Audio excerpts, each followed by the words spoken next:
건설사나 금융회사들에까지 이제는 본격적인 악영향을 미치는 초입이 시작이 됐다. 좀 더 강력한 부양 정책이 저는 내년부터 슬슬 나오게 될 거다.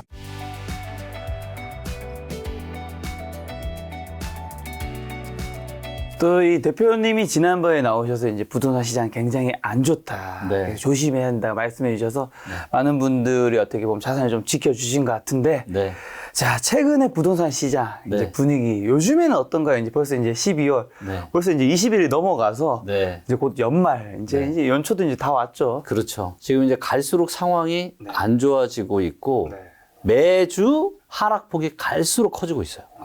네. 그리고 이런 부동산 시장의 하락이 부동산 관련한 기업들, 뭐 건설사나 금융회사들에까지 이제는 본격적인 악영향을 미치는 초입이 시작이 됐다라고 보여집니다. 그러면 이제 전에 오셨을 때도 지금 어느 지점에 와 있는지 중요하다고 말씀해 주셨는데 네. 어쨌든 우리 개인 입장에서 네. 그 아파트 수도권 기준에 했을 때 하락은 어느 지점 정도까지 와 있는 건가요? 지금은 한 허리 정도까지는 온 것 같아요. 네. 그래서 이제 허리까지 떨어졌고 앞으로 이제 발바닥까지 떨어져야 되니까 네, 좀 더 최소한 올해 떨어진 것만큼은 내년에 떨어지지 않을까 예상합니다. 아직 한 번 더 남은. 네. 자, 최근에 또 거래량 멸종 상태잖아요. 네. 요즘에는 어느 정도 상태인 거죠? 이게 뭐 몇 달 연속 계속 거래량 멸종 듣긴 했는데. 네. 데이터를 한번 보시죠. 네, 거래량이 얼마나 작은지. 자, 요 데이터는 이제 전국 기준이고요. 실거래가가 이제 2006년 1월 달부터 공개가 됐거든요. 그래서 이제 보시는 것처럼 평균 거래 건수가 몇 건이냐면 4만 7천 건 정도 됩니다. 네, 2006년부터 2022년 연말까지의 평균 거래량이요. 근데 이제 보시는 것처럼 과거에 거래량이 제일 작았을 때가 2008년 11월 달. 금융위기 때문에 막 전 세계가 난리가 났었잖아요. 이때가 거래량이 2만 4천 건이었어요. 자, 그런데 지금 보시니까 최근에 보면은 거래량이 이제 올해 4월 달에 좀 늘었다가 다시 지금 줄어가지고 22년 7월 달서부터는 지금 2만 건 밑으로 떨어졌어요. 그리고 11월 달도 지금 1만 5천 건이 좀 안 되고요. 좀 늘어날 수 있는데 10월 달까지도 1만 7천 건이에요. 그래서 지금은 무슨 금융위 같은 위기가 아니잖아요. 그러니까요. 그런데도 지금 계속해서 2만 건 이하의 대한민국 실거래가가 공개된 이후로 이런 거래 절벽이 가장 길게 이어지고 있죠. 이때도 보시면 금리위기 때도 어때요? 11월 달 잠깐 2만 4천 건 기록하고 다시 또 거래량 살아났잖아요. 그러니까 지금처럼 이렇게 거래량이 이렇게 계속 난리가 이렇게 너무나도 없었던 시기는 역사상 지금 처음입니다. 야, 역사상 처음으로 거래량이 낮았다고 들었는데 이렇게 데이터로 딱 보니까 네. 진짜 낮긴 하네요. 네, 정말 작죠. 야, 근데 2008년 금융위기 때보다도 낮은 이유가 뭘까요, 지금? 매우 여러 가지가 있는데요. 항상 투자에 관련해 생각하실 게 모든 투자는 내가 산 가격보다 더 비싸게 사줄 수 있는 누군가가 있어야 됩니다. 즉, 대기 수요가 있어야 되는 거예요. 자, 그런데 그 누구도 예상하지 못했던 코로나가 터졌고 임대차 3법이 터졌잖아요. 자, 그래서 거래량을 보시면 2019년 말부터 2020년 말까지 이 1년 동안 역사적인 거래량이 터졌죠. 역사적인 거래량이. 즉, 이 전까지 대기 수요들이 많았을 거 아니에요. 뭐 이런저런 이유들로. 근데 이때 그 대기 수요들이 이걸 다 샀겠죠. 누군가는 파는 동안 누군가는 다 이걸 샀을 거예요. 즉, 살만한 사람이 이때 다 산 겁니다. 즉, 이제는 더 이상 살 수 있는 사람이 없어요. 근데 이때는 또 금리도 가장 낮았잖아요. 그러니까 역사적으로 금리가 또 너무 낮은 시기다 보니까 대출 끌어다가 집 사기가 부담이 없었겠죠. 그러니까 이제 특히 MZ세대를 중심으로 완전 미친 듯이 내 집 마련 열풍 올렸던 거고, 그러다 보니까 이제는 더 이상 살 수 있는 사람이 있어요, 없어요? 없어요. 근데 여기 주변 여건마저 안 좋아졌죠. 즉, 이때만 해도 기준금리 0.5% 사상 최저금리를 유지하고 있었는데 21년 8월 달부터 금리가 계속해서 지속적으로 올렸잖아요. 그래서 지금은 대출이자가 너무나도 많이 부담스러운 상황이 됐고, 그러다 보니까 아예 살 수 있는 대기 수요 자체가 너무 없는 거예요. 그러다 보니까 매도자는 많은데 매수자가 없으니까 이렇게 거래량이 없는 거죠. 근데 이게 지금 거래량이 네. 지금 굉장히 역대 최저, 2006년 이후로는 확실하게 최저인데 네. 이게 항상 낮은 건 아니고 보면 이제 올라갔다가 내려갔다가 이렇게 그렇죠. 되는 거잖아요. 맞아요. 그럼 이제 이게 지금 엄청 낮은 상황에서 이제 언제쯤 다시 좀 거래량이 풀릴까요, 그러면? 거래량이 풀리려면은 뭐가 나타나야 되냐면 자, 지금 실수요자분들, 즉 무주택자분들이나 1주택자분들이 이사 수요 때문에 이사 가는, 이걸로는 택도 없습니다. 예, 이거 가지고는 거래량이 살아나기 힘들어요. 누가 들어와야 되냐? 바로 선수들, 즉 다주택자들, 예, 부동산 실전 투자에 강한 사람들. 그래서 다주택자들이 부동산 시장에 뛰어들 수 있는 정책들이 나와야 돼요. 그게 이제 취득세, 중과세를 폐지해야 되겠죠? 그래서 여러 채의 주택을 사는데 세금을 많이 내가 만약에 내야 된다. 그러려면 다주택자들이 안 살 거잖아요. 그래서 이 부분이 폐지가 돼야 되고, 그 다음에 다주택자 양도세, 중과세도 또 폐지가 돼야 됩니다. 예, 그래서 일단은 다주택자들이 부동산 시장에 뛰어들 수 있는 세금적인 어떤 여건이 일단은 형성이 되어야 그나마 거래량이 조금 살아날 수 있는 여지가 있는 거죠. 기존에 뭐 무주택자, 1주택자인 분들이 산다고 해서 다시 살아나기는 힘든 건가요? 그분들은 이제 살 수 있는 사람이 없어요. 그러니까 이제 이렇게 거래량이 없는 거고요. 그렇기 때문에 어떤 지금 뭐 내년에 뭐 특별 보금자리론 뭐 해준다고 해서 지금 부동산 시장 다시 살아난다고 얘기하시는 분들도 계시잖아요. 제가 또 말씀드리겠습니다. 예, 택도 없습니다. 그렇게 될 수 없어요. 그러면 정부 정책이 결국엔 다주택자 규제를 풀어주는 방향 쪽으로 갈 확률이 굉장히 높겠네요. 굉장히 높은 게 아니라 저는 100%라고 보고요. 왜냐하면 부동산 정책이라는 거는 사실은 소위 부동산 전문가들이 이런 걸 주제로 이야기하기 너무 좋은 주제예요. 근데 중요한 거는 이야기를 하는 게 중요한 게 아니라 우리는 부동산에 대한 이런 의사결정을 잘하는 게 중요하잖아요. 그렇죠. 제가 정책에 대해서도 상당히 연구를 좀 많이 해봤는데 큰 패턴이 아주 유사해요. 부동산 시장은 오를 때도 있고 내릴 때도 있고, 근데 부동산 시장이 올라요. 그러면 과열이 되고, 그러면 어떤 이야기들이 나오느냐? 집값이 비싸서 못 살겠다 이런 얘기가 나와요. 그러면 정부에서는 어떻게 하죠? 규제를 해야 됩니다. 예, 국민들을 또 진정을 시켜야 되기 때문에. 근데 규제를 하고 나서 어때요? 잠깐 주춤하고 계속 오릅니다. 그래서 규제를 하고 나면은 4년에서 5년 정도 올라요. 그리고 규제는 아무데나 하는 게 아니라 이슈가 되는 서울, 그 중에서도 강남, 상부 이런 데서부터 시작을 하고, 그 다음에 좀 한 달하면 이제 광역시 정도. 지방은 거의 규제가 없죠. 그래서 규제 패턴이 그렇고, 또 규제를 4, 5년 하고 거품이 많이 쌓이다 보면 또 꺾여요. 이런 패턴이 되게 비슷하거든요. 그래서 부동산 시장이 다시 하락을 합니다. 하락을 하면 이제는 또 무슨 문제가 생기냐면, 이제 개인들 입장에서 그 전에 샀던 분들, 영끌에 사셨던 분들이 막 못 살겠다, 하우스 푸어, 역전세 이런 이야기들 나오고, 개인도 개인이지만 기업이 문제예요. 지금도 보시면은 중소건설사 중에 지금 도산 뉴스가 최근에 몇 번 나왔죠. 그래서 미분양이 쌓이고, 그러면 부동산 관련한 기업들 입장에서는 내가 돈을 들여서 내가 아파트를 만들었는데 안 팔리니까 재고로 다 쌓이는 거고, 돈이 안 돌아서 흑자도산할 수도 있는 거예요. 근데 부동산 관련한 기업들이 만약 큰 기업이 무너지면 어떻게 될까요? 연쇄적으로. 그렇죠. 그 뭐 하청업체부터 해서 서로 연계되어 있는 많은 업체들이 힘들어질 거고. 도미노 파산이 일어나는. 그렇죠. 그리고 또 정부 입장에서는 세금이 안 거쳐요.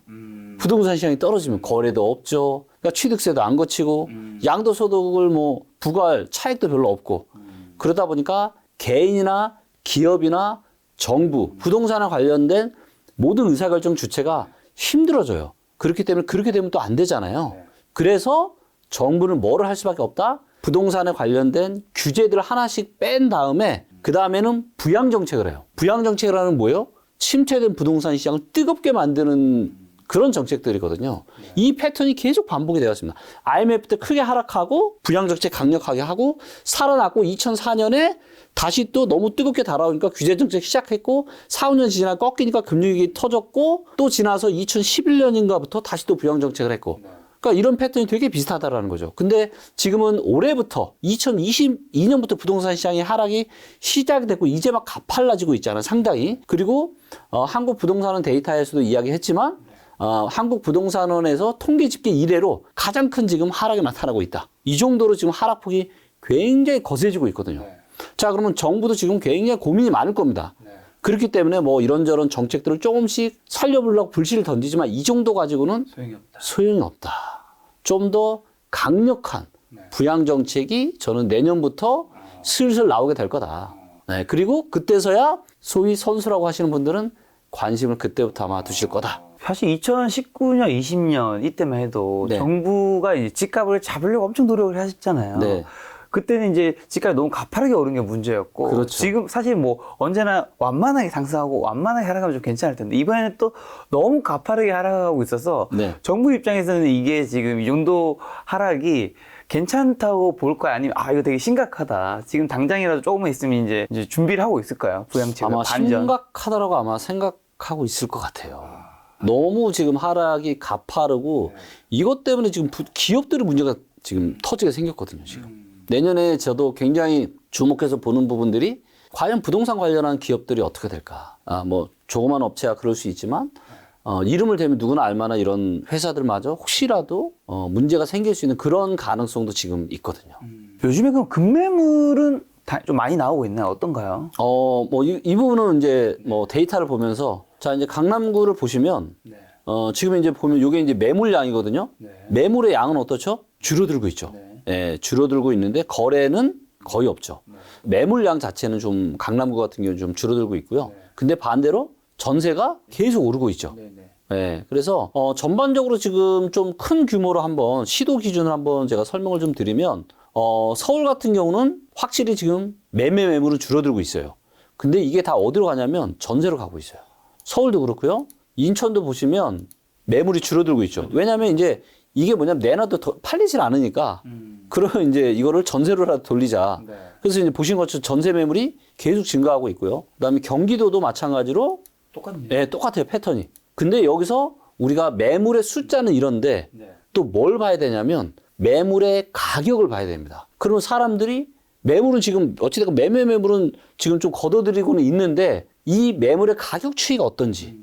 예. 요거는 이제 개별 아파트 단지로 이제 1000세대 이상짜리 기준으로 한번 보도록 하겠습니다. 자, 먼저 이제 둔촌중화와 더불어서 이제 최근에 많이 이슈가 좀 되고 있는 헬리오시티를 한번 보도록 할게요. 예, 굉장히 대단지죠. 그래서 보시는 것처럼 9,500세대가 거의 10,000세대 가까운. 여기 지금 호가가 지난 6개월 동안 몇 퍼센트 떨어졌죠? 17.4%. 지난 1년 동안 28.6%. 지난 1년 동안 헬리오시티의 호가, 즉 팔려고 내놓은 부르는 이 가격이 거의 30% 떨어진 거예요. 1년 동안 30%인 적이 거의 없지 않나요? 거의 없죠. 그래서 지금은 이 차트를 보여드리면 확실하게 눈이 아마 번쩍 뜨이실 텐데 사실 부동산은 왜 이렇게 말들이 많냐라면 주식은 가격이 하나밖에 없죠. 부동산은 가격이 몇 개일까요? 던진 사람마다 가격이 다 다르니까. 부동산은 굉장히 여러 가지의 가격이 있습니다. 먼저 통계 가격이 있어요. 이 통계를 두 군데에서 발표합니다. 그렇죠. KB부동산과 한국부동산은. 근데 이 데이터를 보잖아요. 지금 서울의 아파트가 몇 프로 떨어진 걸로 나오냐면 5에서 6% 가까이 떨어진 걸로 나와요. 근데 실제로는 훨씬 많이 떨어졌습니다. 그러니까 이거는 이제 통계 기준으로 그런 거고 실거래가 기준으로 한번 보여드리면 요게 이제 그 아파트 캔들 차트라고 해서 이거 거의 주식 차트처럼 만들었습니다. 비슷하네요. 근데 이거를 실거래가로 만든 거예요. 실제로 거래된 가격. 그래서 보시면 요게 이제 아파트 서울의 실거래가 차트인데 어때요? 최근에 급락이죠. 이런 급락의 모습이 거의 별로 없었죠. 이때 이제 잠깐 요때 19년 중후반에 살짝 좀 떨어지긴 했는데 사실 이렇게 급격한 하락 패턴은 실거래가 공개된 이후로 거의 없었습니다. 서울도 그렇고 또 경기도도 마찬가지예요. 경기도 지금 급락형 패턴이 나타나고 있죠. 그래서 가격의 하락폭이 굉장히 크고 호가 자체도 이렇게 굉장히 많이 떨어지고 있고요. 그다음 잠실 쪽에 이제 비교적 신축이라고 할 수 있는 잠실 리센치도 보시면 지금 매매가 호가가 6개월 동안 20% 떨어졌습니다. 6개월 동안. 지난 12개월 동안은 25.4% 떨어졌고요. 그래서 지금 여기도 불과 한 7월 달만 하더라도 23억이었어요. 23억이 최저 호가였습니다. 근데 지금 최저 호가가 얼마냐? 18억 5천입니다. 그러니까 4억 5천이 불과 지금 5개월 사이에 한 4억 5천이 지금 호가가 빠진 거예요. 근데 호가가 18억 5천이라는 이야기는 만약에 거래를 하려고 한다. 당연히 깎겠죠. 지금 같은 시장 상황에서는. 그럼 한 18억 정도에도 이게 팔릴 수 있다는 얘기인 거죠. 자, 그러면 좀 더 이제 이동을 해서 강남 쪽으로 한번 이동을 해보겠습니다. 강남 쪽의 대단지. 일단 지금 여기 강남 3구에서 송파구는 떨어진 걸 우리가 봤고요. 네, 송파구가 굉장히 많이 떨어진 걸 봤고 반포 자이를 좀 보겠습니다. 반포 자이도 6개월 동안 14.3%가 떨어졌습니다. 떨어졌네요. 떨어졌죠. 네, 그러니까 그러니까 여러분들이 지금은 거래가 없잖아요. 거래가 없기 때문에 어떤 데이터를 보셔야 되냐? 지금 호가 데이터를 보셔야 돼요. 팔려고 내놓은 매물의 데이터. 이거의 가격까지 이렇게 다 이제는 있으니까. 실거래가가 없어서 사실 뭐 강남구나 서초구는 아직 떨어진 거 아니다. 여긴 버티는 것 같다. 뭐 이런 얘기가 좀 있었잖아요. 네. 그게 아니라는. 좀 어이가 없죠. 네. 그러니까 가격이 여러 개다 보니까. 근데 지금은 거래가 거의 없잖아요. 그러니까 거래 데이터를 보고 시장을 해석하면은 이거는 완전 꽝인 거죠. 예, 이런 시기에는 호가 데이터를 보면서 시장의 움직임을 파악을 하셔야 됩니다. 그래서 반포 자이 같은 경우도 7월 달에 최저 호가가 35억이었어요. 35억. 근데 지금 얼마냐? 30억까지 내려왔습니다. 그럼 5억이 떨어진 거죠. 네, 5억이 떨어진 겁니다. 자, 그 다음에 이쪽 주변에 뭐 이쪽에 레미안 퍼스티지 한번 보도록 하겠습니다. 자, 여기도 보시면 6개월 동안 13%가 하락을 했죠. 그래서 최저 호가가 36억 8천, 거의 37억 정도였는데 지금 얼마까지 떨어졌냐면 32억까지 지금 떨어졌습니다. 그러니까 한 5억 정도 지금 또 떨어진 거죠. 그래서 지금은 지역을 가릴 거 없이 대부분의 지역들에서 작게는 10에서 많게는 한 30%까지 떨어졌습니다. 지난 1년 동안요. 근데 여기는 이제 서초구가 있으니까 그럼 강남구는요? 아, 강남구요? 강남구도 봐야지. 강남은 또 다를 수 있잖아요. 아, 그렇죠. 강남에 대치동 볼까요? 네, 대치동에 레미안 대치팰리스 한번 보겠습니다. 자, 여기도 지난 6개월 동안 8.9% 하락을 했죠. 여기는 그래도 좀 덜 떨어졌네요. 덜 떨어졌어요. 자, 근데 중요한 거는 추이가 중요한 건데 7월 달은 거의 호가 최저가가 39억, 거의 40억이었어요. 그리고 최저가가 안 떨어졌죠. 언제까지? 10월 달까지도. 근데 최근에 어때요? 최근에서야 이제 막 떨어지기 시작하죠. 그래서 지금 36억까지 떨어져요. 그러니까 최근에 이게 커지고 있는 거예요. 자, 그리고 이쪽에 이제 음마아파트 같은 경우는 보시는 것처럼 25.5%. 제가 누누이 말씀드렸죠. 상승의 막바지에는 재건축 재개발이 가장 많이 오르지만 하락기가 시작이 되면은 재개발 재건축이 가장 많이 떨어진다. 그렇기 때문에 올해 뭐 4월 달쯤에 정부에서도 뭐 신도시 관련한 뭐 재건축 정책 얘기 나오고 할 때 제가 이런 얘기를 드렸죠. 삼성전자로 따지면 지금 사상 최대 매출 발표할 거니까 이런 뉴스 나올 때 팔아라.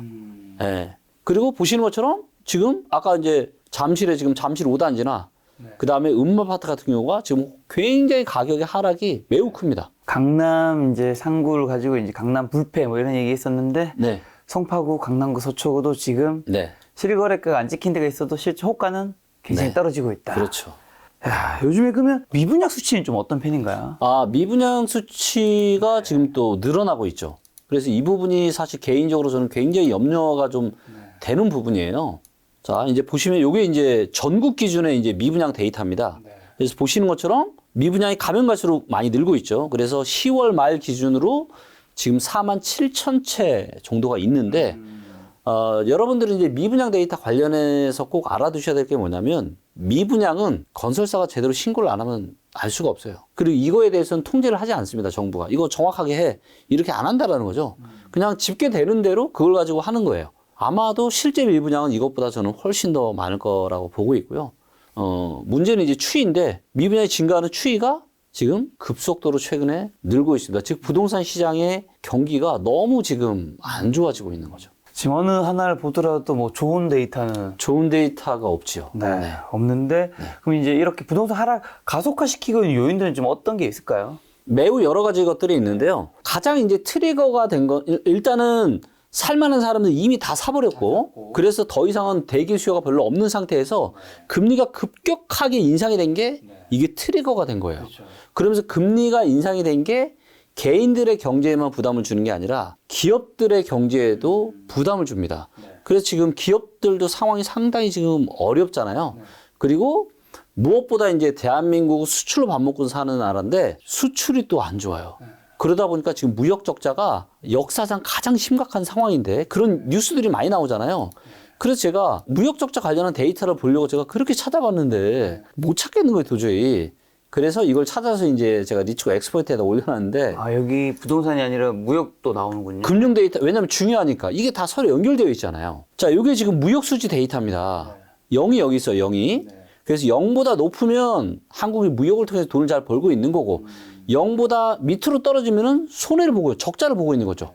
근데 지금 보시는 것처럼 2008년에 적자를 좀 봤죠. 그 다음 97년 IMF 때 적자를 좀 봤죠. 근데 지금의 적자는 어때요? 훨씬 더 크죠. IMF 때, 금융위기 때 훨씬 안 좋죠. 물론 이제 경제 규모 자체가 이제 많이 커졌기 때문에, 예, 그렇지만 지금 추이를 보더라도 이럴 때가 있었냐고요, 지금. 역사적으로 거의 없었다. 그리고 이럴 때마다 무슨 일이 있었죠? 97년에 IMF가 터졌고, 2008년 금융위기가 터졌고, 지금은 아직 안 터졌고. 문제는 뭐냐면, 터질 확률이 높다? 그렇죠. 지금은 뭔가 급격한 금리 인상 때문에 안 좋아졌지만, 그렇다고 지금 우리가 무슨 무슨 위기라고 부르냐라는 거죠. 위기라고 말하진 않죠. 아직. 아니다라는 거예요. 위기가 올 것 같다고는 얘기는 하죠. 그렇죠. 그래서 어쩌면 지금 최악은 아직 끝나지 않았고 23년이 뭔가 진짜 상당히 심각한 상황이 발생할 수도 있다. 2022년 지금 연말에 지금 산타 할아버지는 없고 네. 공포 분위기가 조성되고 여러모로 있습니다. 굉장히 힘든 상황인 것 같고요. 저도 개인적으로 제가 그런 생각을 제가 2008년 금리위기 때 좀 힘들었어요. 근데 이게 힘들어지는 게 내가 열심히 안 해서가 아니라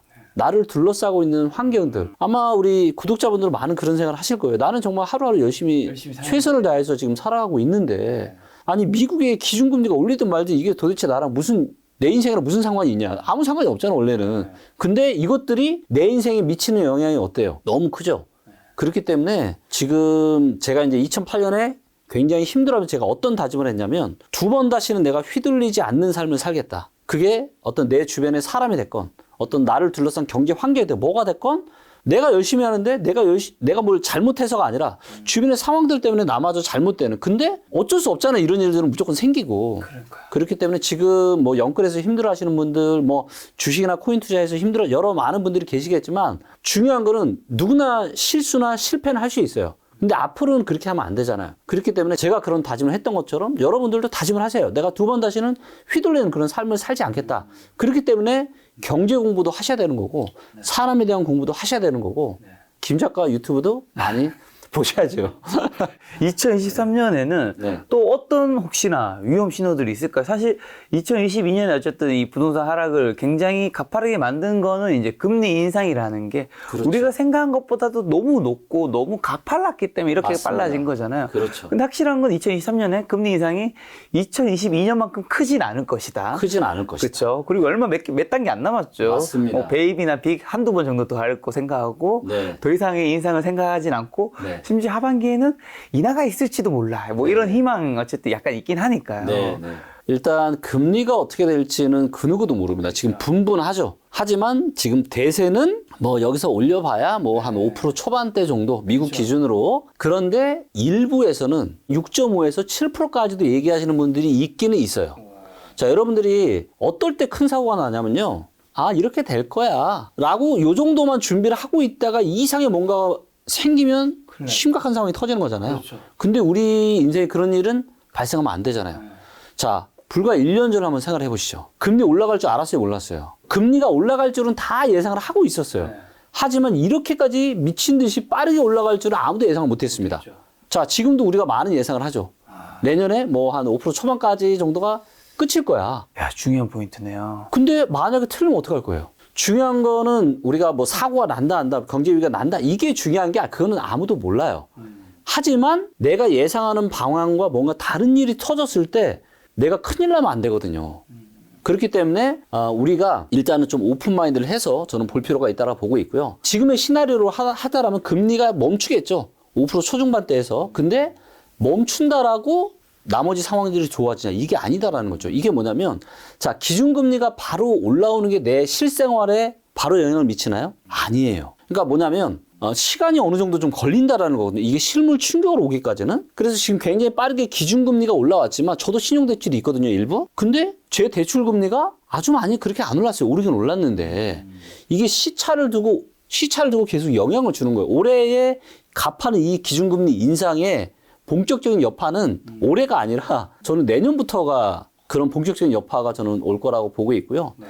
그리고 지금은 이게 이제 뭔가 이게 가속도라는 게 있잖아요. 네. 이게 부동산 시장이 가속도가 붙기 시작을 했고 이 부분 때문에 부동산 관련한 기업들과 금융회사에 악영향을 미치는 게 본격적으로 저는 내년에 시작이 될 거라고 보고 있고 그다음에 이제 수출이 문제인데 지금 대부분 수출에 대한 이런 기대치가 상당히 별로 좋지 못하고 있죠. 그렇기 때문에 내년은 어쩌면 올해보다 훨씬 더 아직은 심각한 상황이 뭔가 안 터졌는데 정말 심각한 상황이 터지는 거는 내년일 가능성도 있다. 물론 아닐 수도 있는데 저도 안 왔으면 좋겠어요. 근데 혹시라도 오면 어떻게 될 거예요? 작년 연말에 이렇게 좀 보수적으로 관리를 해서 대비를 했었으면은 지금 힘들어 하실 분들이 별로 없었겠죠. 그렇죠. 근데 우리가 그런 대비를 못 했기 때문에 올해 힘들듯이 올해 지금 내년을 바라보는 올해 연말 시점에서도 내년에 뭔가 최악의 상황을 우리가 상정을 거기까지 해놓고 준비를 하는 게 저는 맞다라고 보고 있습니다.